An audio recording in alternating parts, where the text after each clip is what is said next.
أشهد أن لا إله إلا الله وحده لا شريك له وأشهد أن محمدا عبده ورسوله أما بعد فأعوذ بالله من الشيطان الرجيم بسم الله الرحمن الرحيم الحمد لله رب العالمين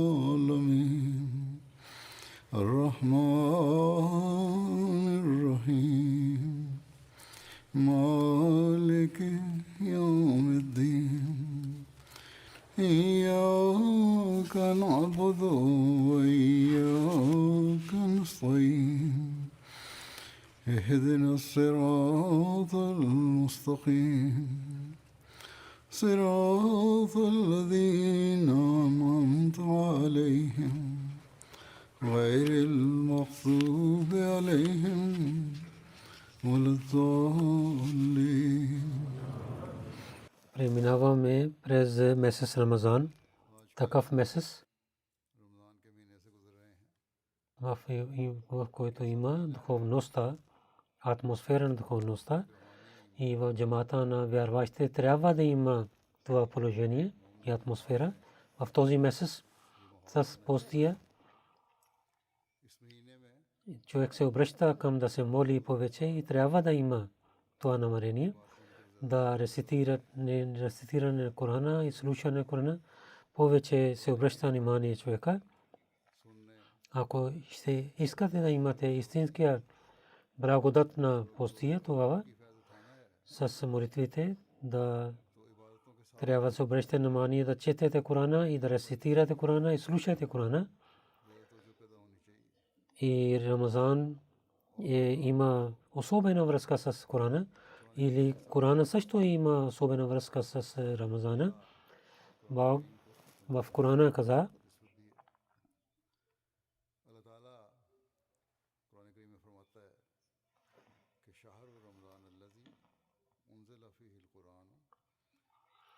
месец на Рамазана е този месец, в който Коран беше откровен. Този Коран, който за цялото човечество е изпратен, който има много знания в себе си, които дават напътствия и също показват Божиите чудеса.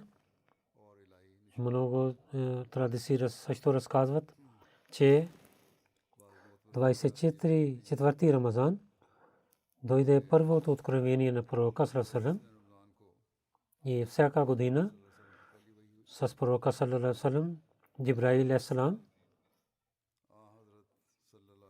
и един път повтаряше целия Коран Джибраил алейхи салам с пророка, и в последната година два пъти той повтори целия Коран. Корана с Рамазана има една особена важност, и ние също в този месец особено да рецитираме Корана и слушаме и да се обръщаме да слушаме тълкувание на Корана. На МТА има на програмите, има дарс също, да се обръщате внимание към това. Кога с рецитиране на Корана и превод и тълкувание на Корана ще четем и слушаме, тогава ние тези важността на тези заповеди ще знаем, които са написани в Корана. Тогава ще станат тези заповеди част на нашия живот. И тогава ние правим нашия живот като заповеди на Корана и ще така получаваме благословията на Бога. И ако ние на Рамазана искаме благодат, тогава да рецитираме Корана и дълбоко да мислим на Корана, особено където има дарс в джамиите, там трябва да слушаме този дарс, тълкуване на Корана, Корана и за красота на Корана и за новите неща. Обещания Масия Расем тази епоха на нас каза всичките неща от няколко време. В петичния проповед аз разказвам тези неща, различните статии от обещания. Трябва много пъти трябва да ги четем и да мислим и да изпълняваме тези неща, че с правилния начин ще да знаем истинското знание на Корана. Обещания Масия алейхиссалату вассалам чрез неговите думи днес няколко статии ще ви представя, разказвайки това, че Корана е постоянна шария на Бога. Обещания Масия алейхиссалату вассалам каза,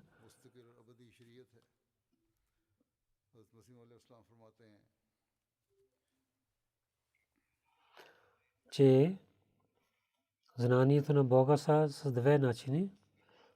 Едно е постоянни знания и другото е за скоро, за малко време.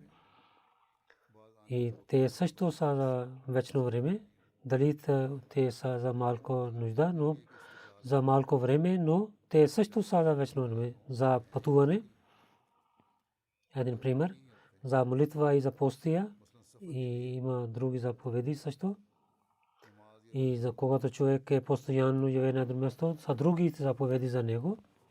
В пътя да колективно да се молите по пътя или накратко, но в другото време пълни молитви трябва да рецитираме.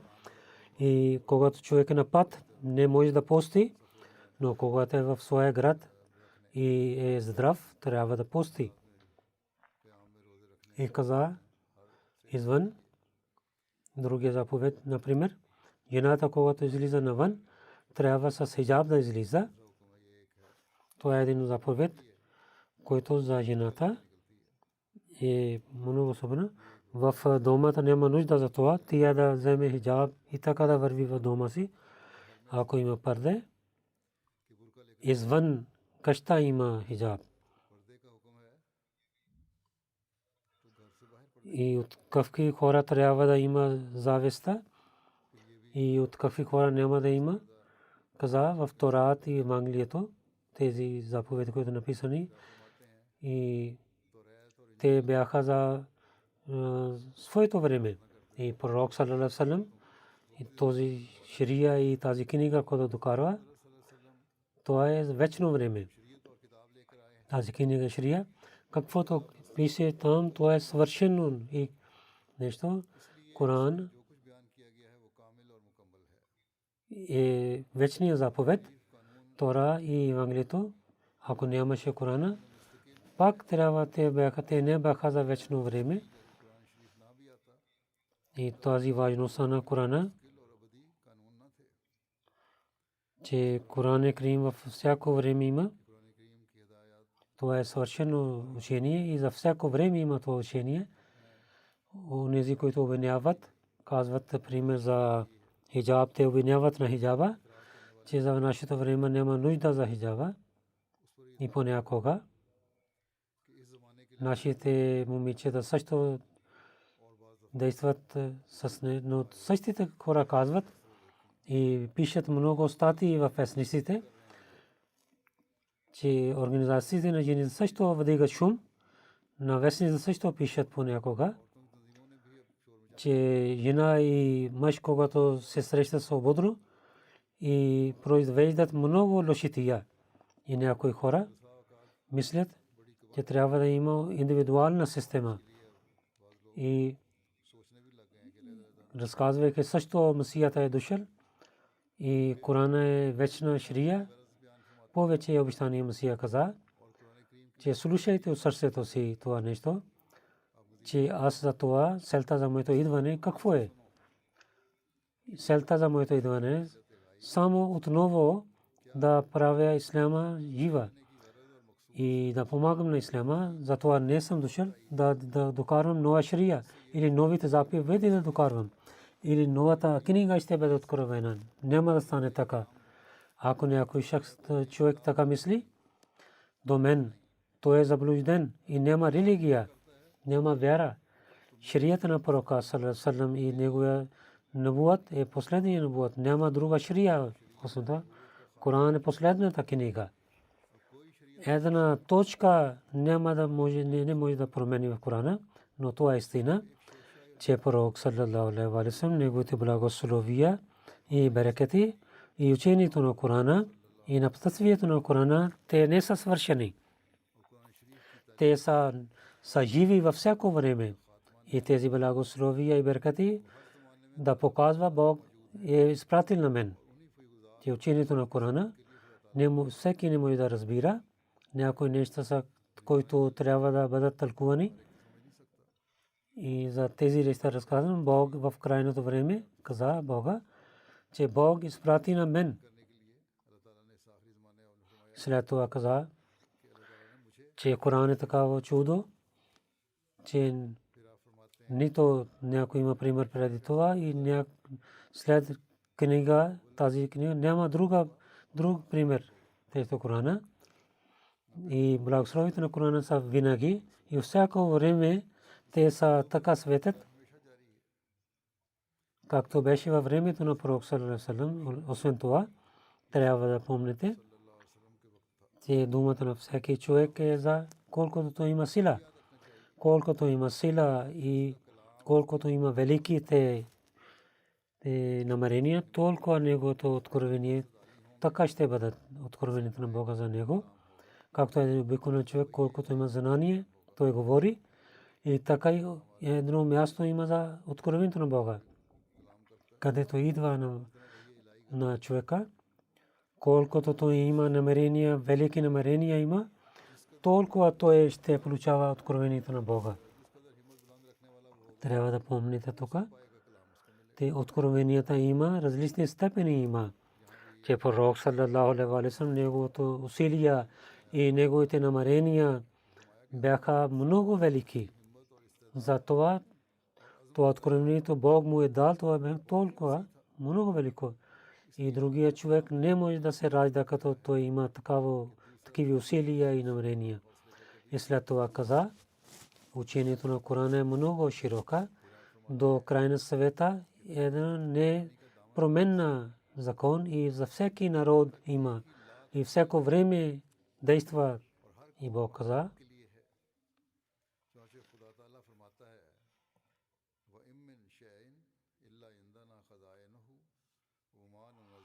че от нашите съкровища и ние даваме колкото искаме, че Евангелието беше нужда за толкова. Затова накратко може да бъде Евангелието една страница, но нужда за Корана и за целия свят е всичките времена. И Коран дойде да напътства на всичките народи до края на света, да прави на човека от живота на хора и да стане по-моралният човек.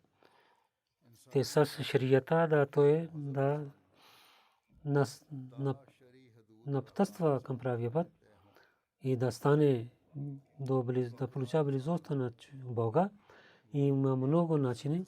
Евреите, които се молят пред огня, и другите народи, те има душата на греховете. Затова пророк саллаллаху алейхи ва саллям с откровението на Бога и съзнанието на Бога и каза на всичките,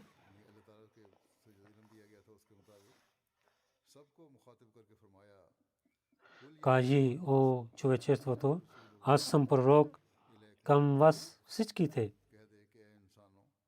Аз съм пратеник към вас всичките.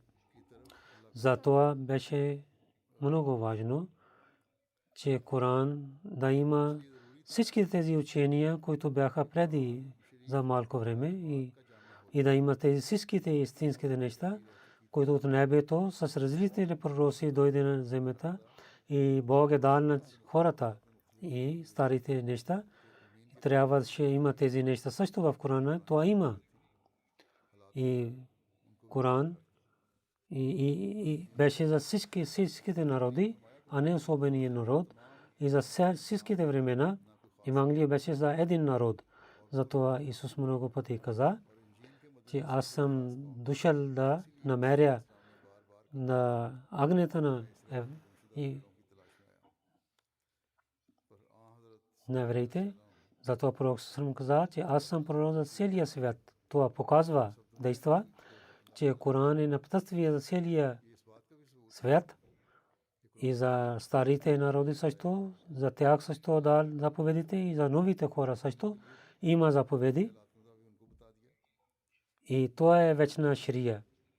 Освен това няма шария, който на пророка саллаллаху алейхи ва саллям е получил от Бога. Разказвайки тази тема, че Корана има всичките учения в себе си. Едно съкровище за тези учения, каза обещания Месия. Коран е знанието и е постоянна шария. И има всичките учения в Корана. И така, и Коран, първото чудо е за великото учение на Корана. И второ чудо е са великите предсказания на Корана. Главата Фатиха и Тарим и главата Нур. Колко велики предсказания има. И живота на пророка саллаллаху Мека, то е изпълнена с предсказанията. Ако един човек, който има страх от Бога и мисли тези неща, той ще знае колко невидимите новини има получили пророк саллаллаху алейхи ва саллям от Бога си. Дали по това време, когато целият народ беше против пророка саллаллаху алейхи ва саллям и нямаше някой приятел и каза, той каза,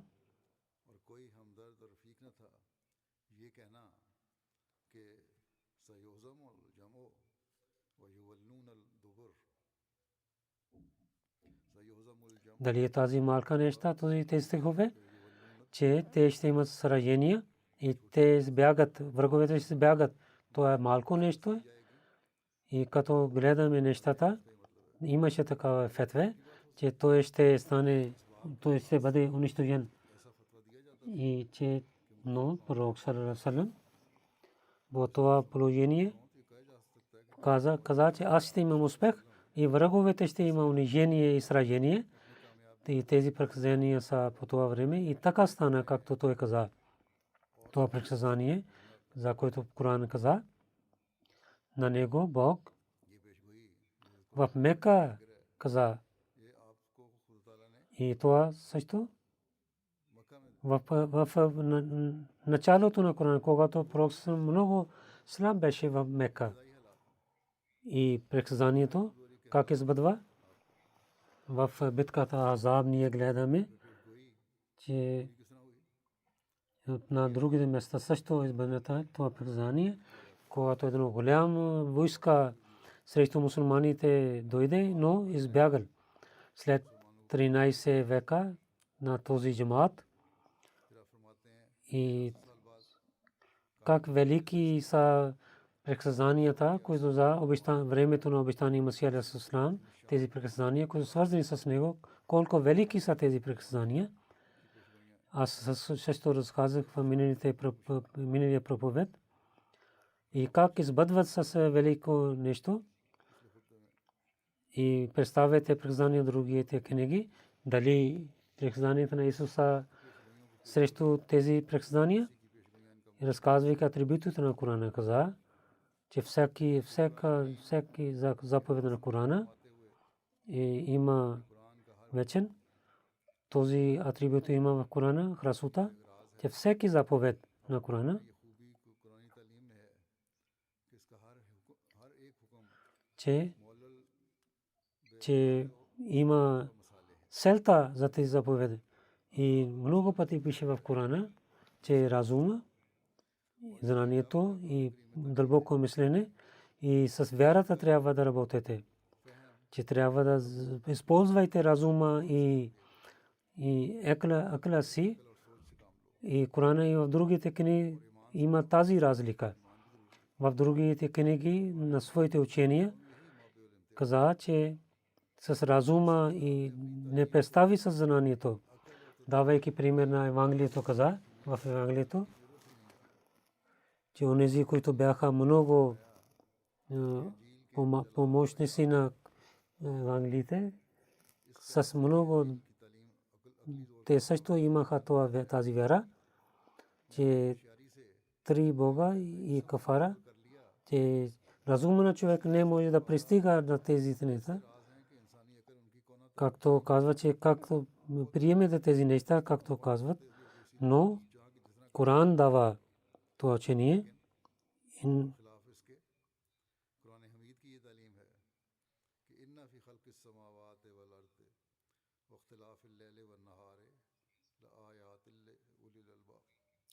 Че създаването на земята и идването на дава показва на хората, че да идват религията на ислама, че Бог е създал земята и небето с колко хубав начин, че един разум човек да използва своя разум. Трябва да мисли дълбоко на Корана и след това каза, че Корана, казвайки, че Коран е запазена книга, също това, че учението на Корана свидетелства, това с природата. Природата показва тези неща. Учението на Корана. Бог каза,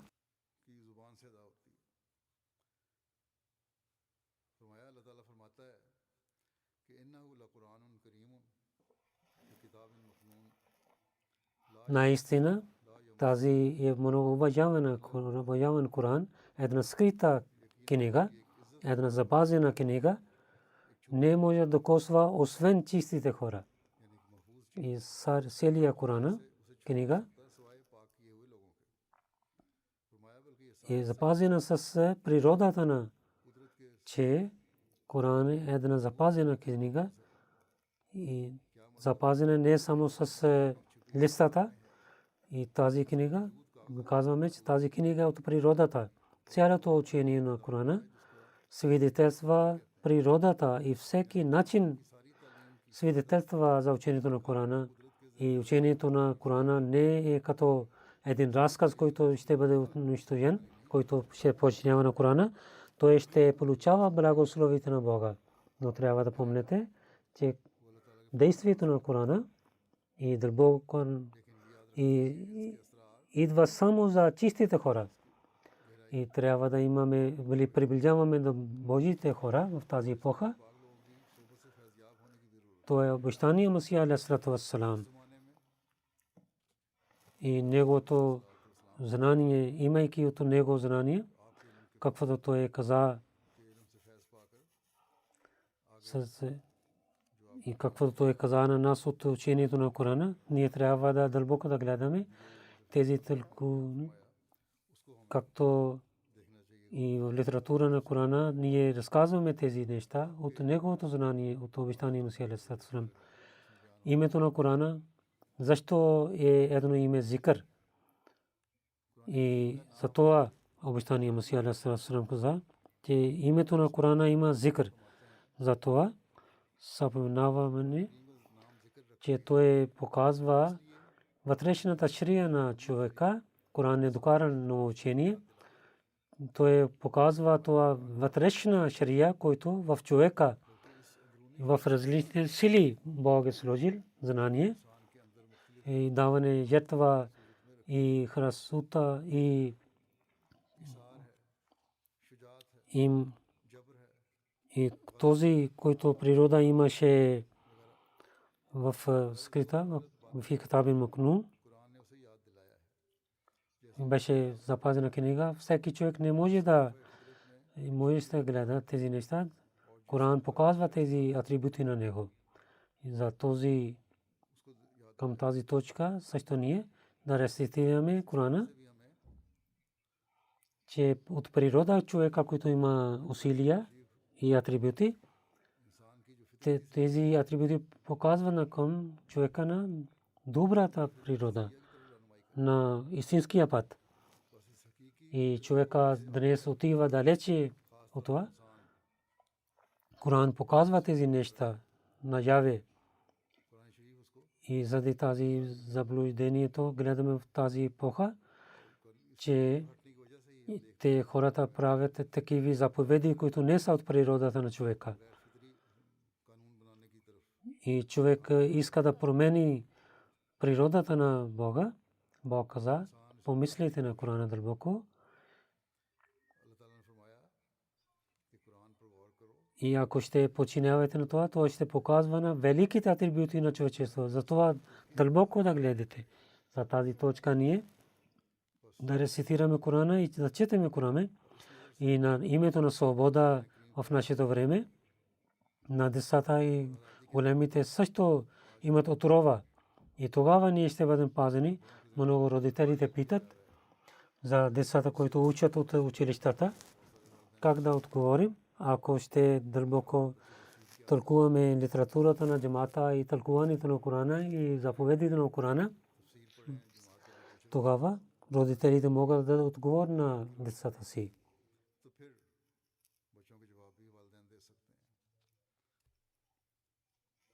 След това каза, така и книгата на тази има зикър.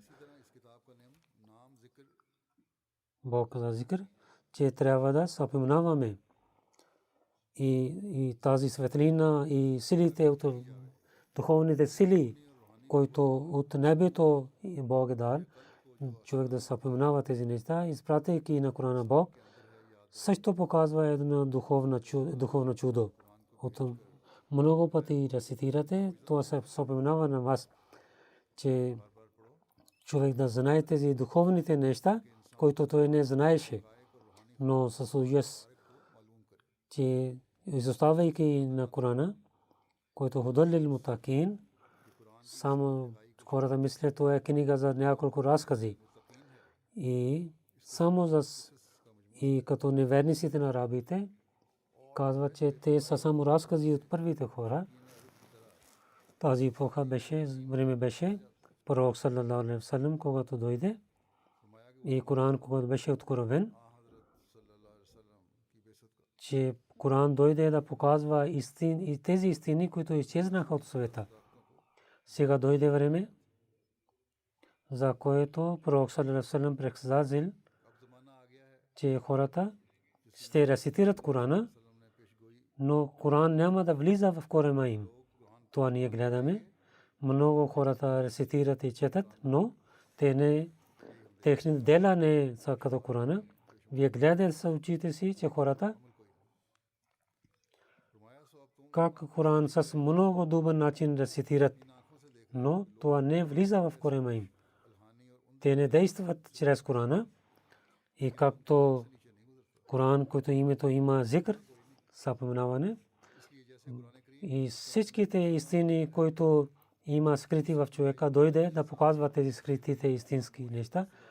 И както Бог е обещал, инна лаху лахафизун, в тази епоха също от небето дойде един имам, учител, който ахрина минхум ламма ялаку бихим, и този е, който при вас говори.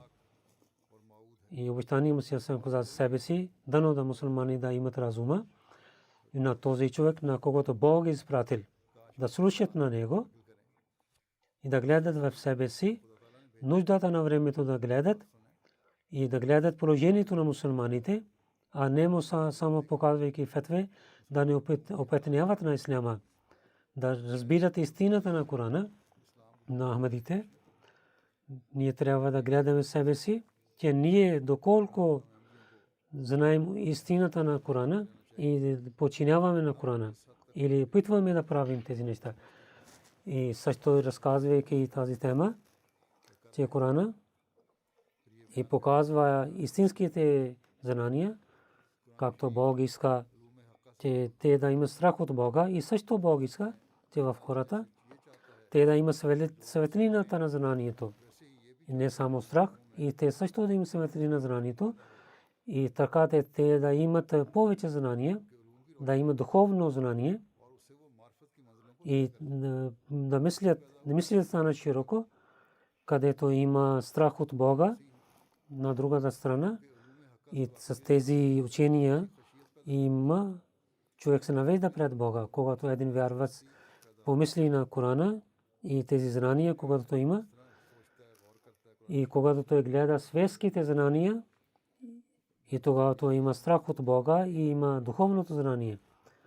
Но има и такива некъсметливи, които имайки светското знание, отиват далече от Бога и имат съмнения заради Бога.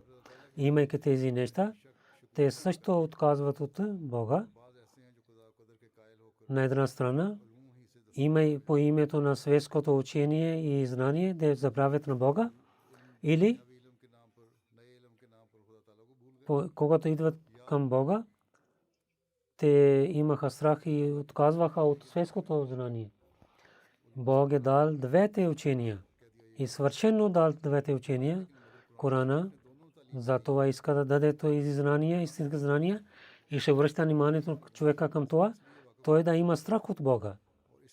И колкото той има повече развитие в знанието на Бога, толкова той обича на своя Бог.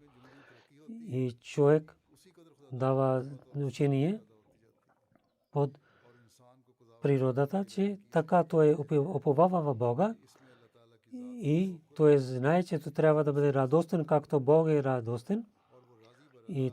И така той получава истинския сел, затова Бог му е създал. И Бог е дал истинския извор на знанието на този народ, който човек получава тези знания, които са разказани в Корана, и който чрез чистота и истинския страх на Бога той получава. Той има тези знания, чрез които става пророк, като пророците на евреите. Ако човек не използва тези неща и урия, това е неговото. Това положението в света показва тези мусулманите, въпреки че те имаха това благословие на Бога чрез Корана, който им докарва от заблуждението и от тъмнина. Те изоставиха на Корана и не мислят истинското чисто учение на Корана. В резултат те са далече от истинската вера, както обещания Месия каза мусулманите за великото учение на Корана, отдалечавайки. Те са мусулмани само по име. В социал медиа има малки програми и клипове, хората показват, чрез които интервю вземат, че основното учение не знаят на ислама. И на Муса Расалата и името на сахабите срещу джамата те зовет наре и вдигат шум. В Бангладеш някой написал, когато хора нападнаха на Ахмадите, едно момче, той хвърляше камъни. Нашия Ахмади каза, че защо, дали това пише в Коран, дали това е учението на Корана, къде пише това? И ние рецитираме калма. Той веднага хвърли и този камък на земята. Както молвите дава сила, така те вършат. Бог на лошития на тези лошите хора да ни пази от такива хора, да даде минута на нас, че ние в този Рамазан и в следващия живот да разбираме Корана и учим Корана и да подчиняваме Корана с действията си.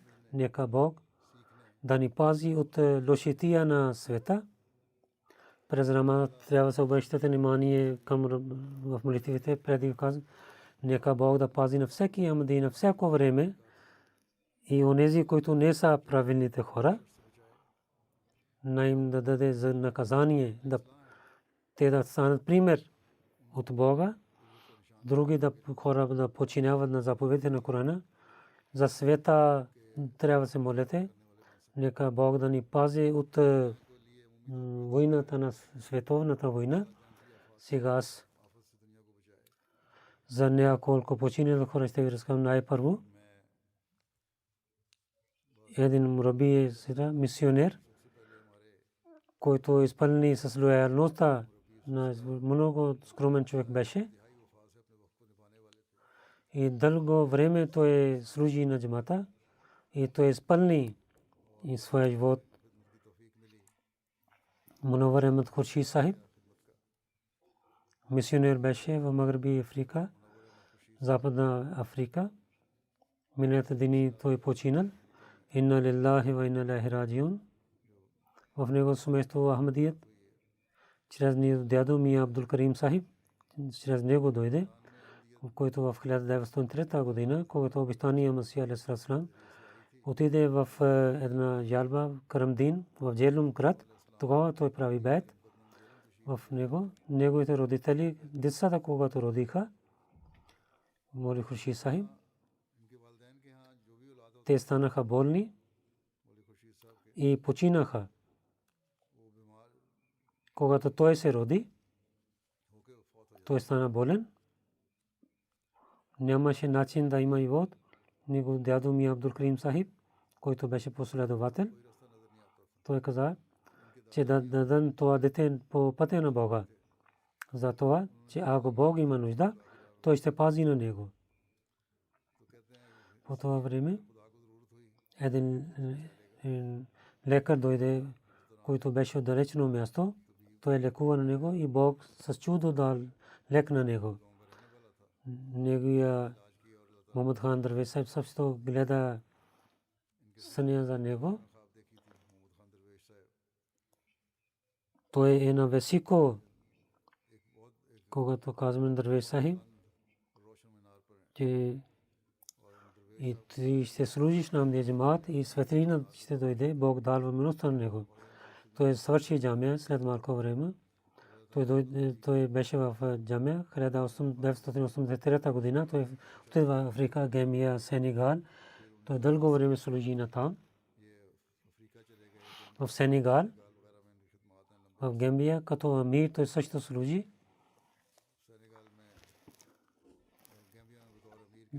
Той дойде в Великобритания 2005 година, от тук също.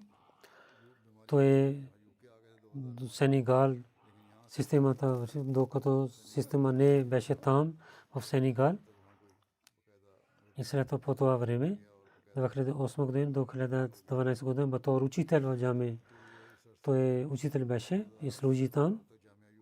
Където имаше възможността, той много хубава работа върши. Много бед имаше. 40 парламентни и членове от парламента станаха Ахмади чрез него. Четвъртия халиф рахметуллах таала и в речта на събранието каза, че той е победител на Сенегал, Фатех Сенегал. В 2015 година той докара 15 членове на парламента в Германия събрание.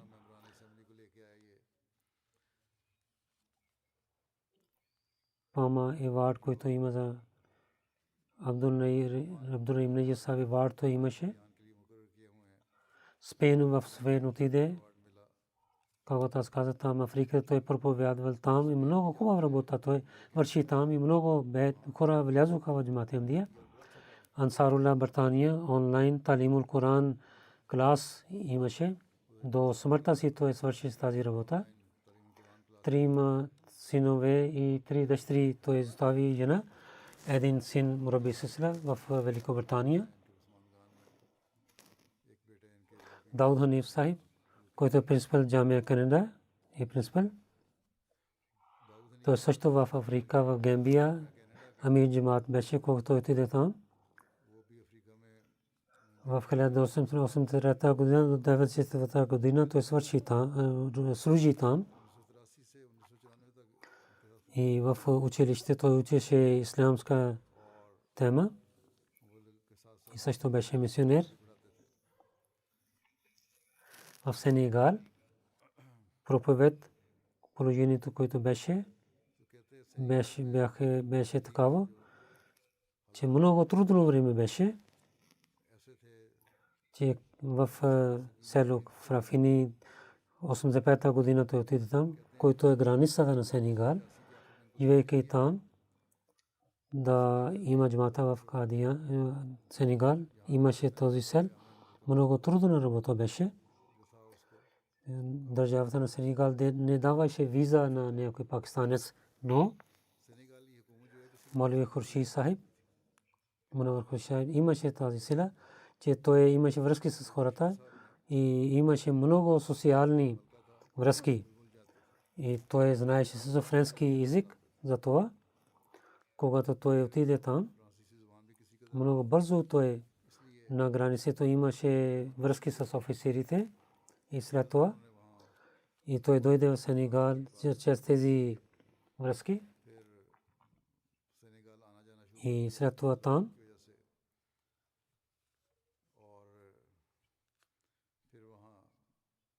в едно училище, хедмастър на основно училище, той повече учеше френския език, защото локалните офицери той имаше свободно, че аз и сядайки тук да уча френски език, Абдусалам Бари Сахиб. Това беше много голям успех за него. И така с малко време той отиваше в Сенегал. Един пас имаше, той имаше. И в колите на Гамбия той докарваше литература в Сенегал и проповядваше. И така той имаше много бейт. Кале регион там имаха различни Ахмади. И локален мисионер беше Хамад Мумбай.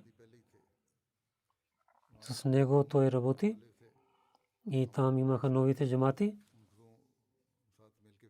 Там нямаха и шосета и много лоши и бяха шосета.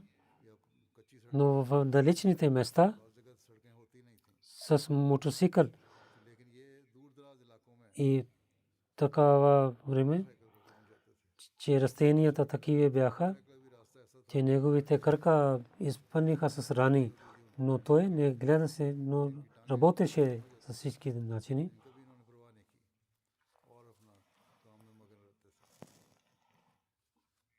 След това Дауд Ниса пише, в началото беше много трудна работа, с много внимателно ние проповядвахме, когато имахме връзки и хората знаеха на джамата.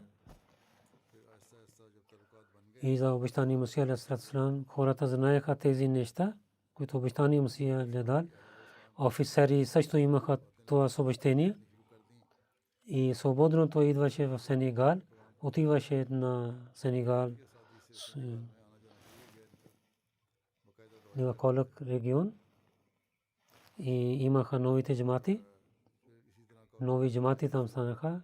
И хората приеха джамати Ахмадия. И мотоцикъл разказах, имаше такива места, където нямаше мотоцикъл. И на магаре, коли с магаре пътуваше. И ние сега, когато отиваме, хората казваха, преди много време Молана Мунавар Хуршид Сахиб идваше при нас. И с много трудно време беше, и път много труден беше. Той живееше там и проповядваше. През нощта той там живееше. И техните храна той и варейки техната храна той и ядеше, ставаше болен. Не гледаше има ли храна или има ли място за спане или не. Където имаше място, каквото имаше за храна, той ядеше. И така много хора обичаха на него и то проповядваше с много добър начин. Четвъртия халиф гледаше този сън, че френски език има развитие в държавите. Там, където беше този регион, излязоха там, към Сенегал, той се обръща внимание.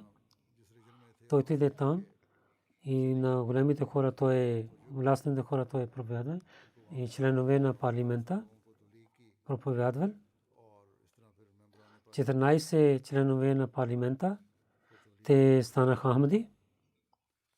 Това действа с много добър начин на другите хора на джамата. И там джамат имаше сила.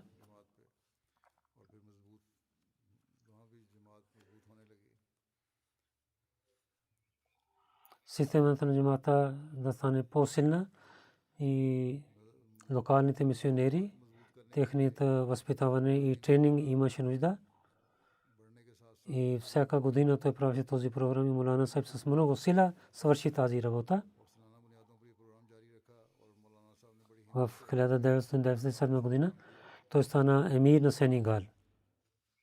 С много труд до края на време той изпълни своите задължения. Той много подчиняваше на халифа. Наистина гледах, когато беше болен 10 години, той беше много болен. Когато дадохме работа на него, веднага той вършеше тази работа. Много проповядваше. Ваджиулlah Сахиб Мубалик Сенегал, той каза, когато дойдох тук, Мунавар Сахиб, много слушах неговото име. И където отидох, хората много се обич разказваха за него. Локал мисионерите разказват събитията, че Мохаммад Дауд Сумара Сахиб, локал мисионер, чрез Мунавар Сахиб, аз приех Ахмадия джамаат и той дал хубаво учение на мен с много обич и труд. Той и затова в джамия Ахмадия Гана аз свърших учението и служя на джамаата. Дълго време аз прекарах с него. Един гамбиен, един сенегалиен. Той много обичаше на халифа и тези неща също казваше на мен, че да има връзка с халифа. И друго гледах, че той винаги се молеше тахаджуд намаз и също посъветваше на мен, че винаги да се моли тахаджуд, особено за халифа трябва да се молите. Този Молим Сайд пише, беше богобоязлив, трудолюбив беше. Той отиваше в Сенегал, винаги опитваше всяко село да отива и да даде съобщението на обещания Масия алейхиссалату вассалам. Хаксар свидетел, че кой Мунавар Сайд работеше с джамаата, денонощно той работеше, не гледаше храна и за спане. Имаше силна връзка с Бога и ние гледахме тези неща. Един път беше функция на джамаата, програма на джамаата, хората бяха тук. Един амадисан болен, той иска да се върне. Той позволи на него, когато той иска да седне в буса, автобуса, Мунавар спира него да не седне тук, в други автобус сядете. Тогава мислих, че може би този автобус има катастрофа. Хората ще казват, той отиде в програма на джамаата и той е починал заради тази катастрофа. И така стана. От този бус, където той спирал, този бус има катастрофа и другия бус пристигна и там хората имаха силна вяра и хората обичат на него толкова и хората в Сенегал се молиха и невидимо джаназе за него. И много хора участваха. Фатък председател Гоган Бай, господин Гоган Бай каза, Гоган Фай, че както Мунавар Хуршид Сахиб работеше, никой друг можеше да работи така. Джало господин локал молим, локален мисионер, първи път когато дойде в Сенегал, дълго време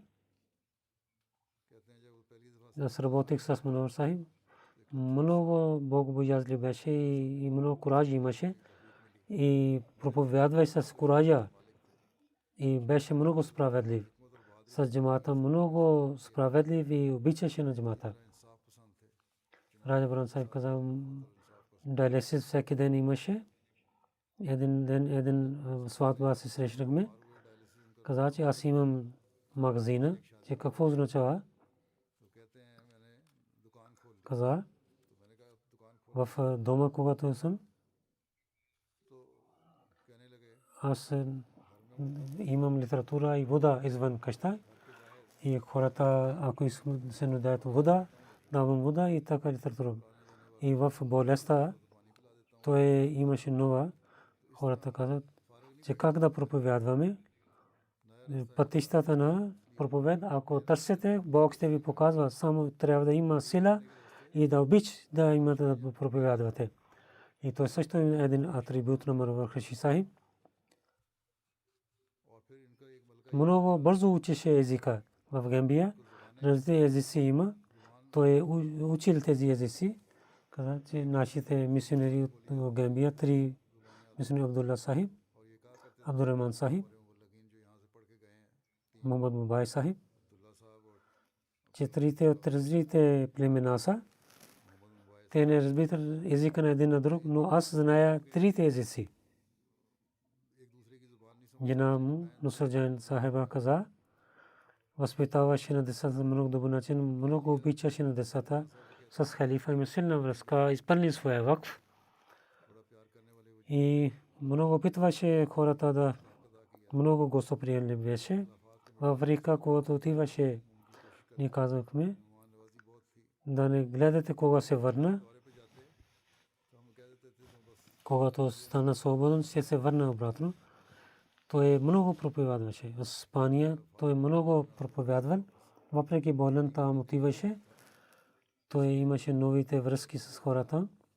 Мохамед Ахмед Хуршид Сахиб е мурабби. Той каза на нас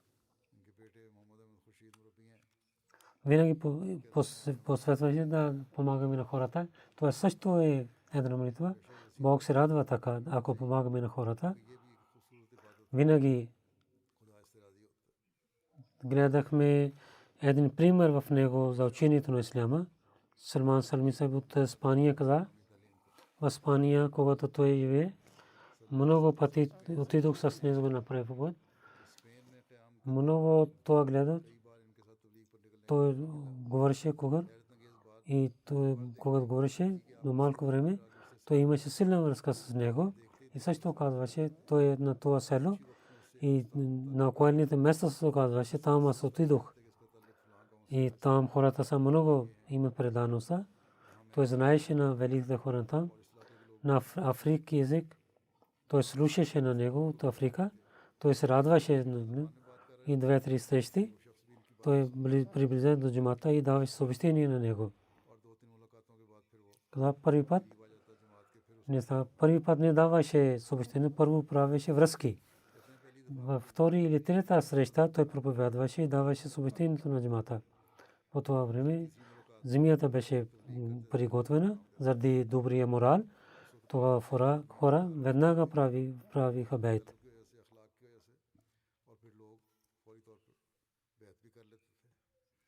В Испания той работи много с благословен Бога, там има то прави джамат. Той беше много имаше сила да даде съобщението на Ахмадия джамат, който е истинския ислама. Това е истина. Затова той беше много скромен човек. Когато аз казах на Испания, той стана готов и въпреки това той беше болен. Нека Бог на джамат даде такива лоялните мисионери, които да работят само заради Бога, да изпълняват своята работа. Нека Бог да увеличава неговото място в рая. Второ джаназе Икбал Ахмед Мунир Сахиб мурабби сила. Синът на Чодри Мунир Ахмед Сахиб Пакистан той беше. В миналия ден той починал. В него смето Ахмадия дойде, него дядо Чодри Гулам Хайдар Сахиб. 1895 година. В 1983 година той свърши джамия и свърши в Славшина Марказия. 2001 до 2008 година стана в Сиералун и пак в Пакистан в различните места той работи. Той имаше болест в сърцето, но въпреки това с много трудолюбие беше. Благословен Бог той беше муси, с много труд работеше.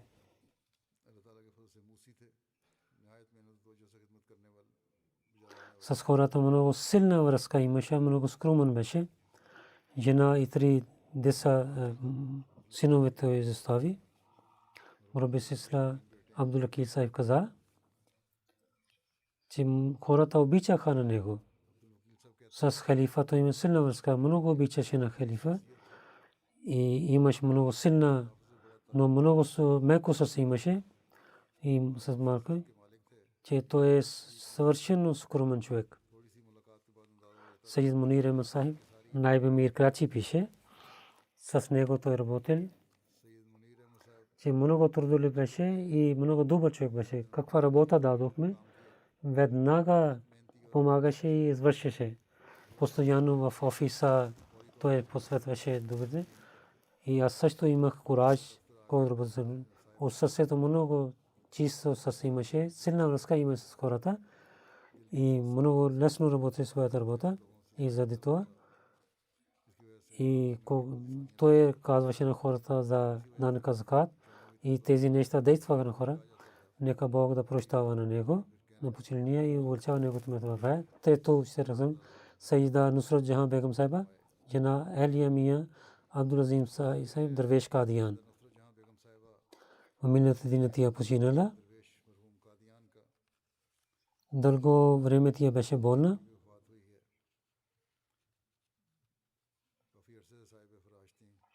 В Дървеш Мизът беше първа жена, която като Дървеш дойде. И времето на Дървеши тя прекара с много търпеливо. Се молеше, много се молеше, много скромна жена беше. И винаги рецитираше Корана и учил Корана на другите. Учила на много деца тя учи Корана. И когато Дървеши, когато нямаше пари, тя имаше кошки и да не искаше помощта другите хора. Много служеше на човечеството в Кадиян. И когато тя много служеше на жените, когато някой починала, измиеше на тях, капеше на тях. И с халифа имаше много особена връзка и участва във всичките чудеса. Тя беше мусия. Тя изостави 4 синове и една дъщеря, Хуршид Нурсай. Тя беше втора майка на Хуршид Нурсай. Досма Мушайсай Морахем тя беше Лела и нека Бог да прощава на нея и увеличава нейното място в рая. След молитвата ще водя невидимите джаназа на тях.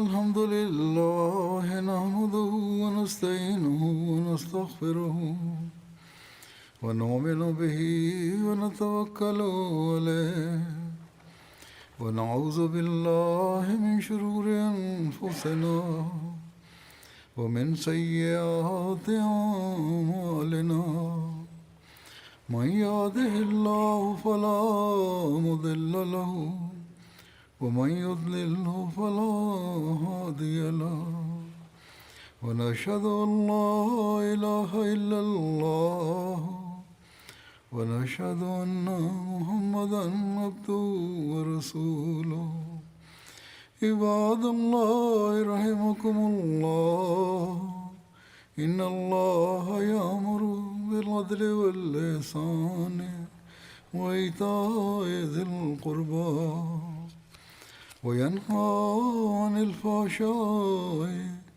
والمنكر والبغي يعظكم لعلكم تذكرون اذكروا الله يذكركم وادعوه يستجب لكم ولذكر الله أكبر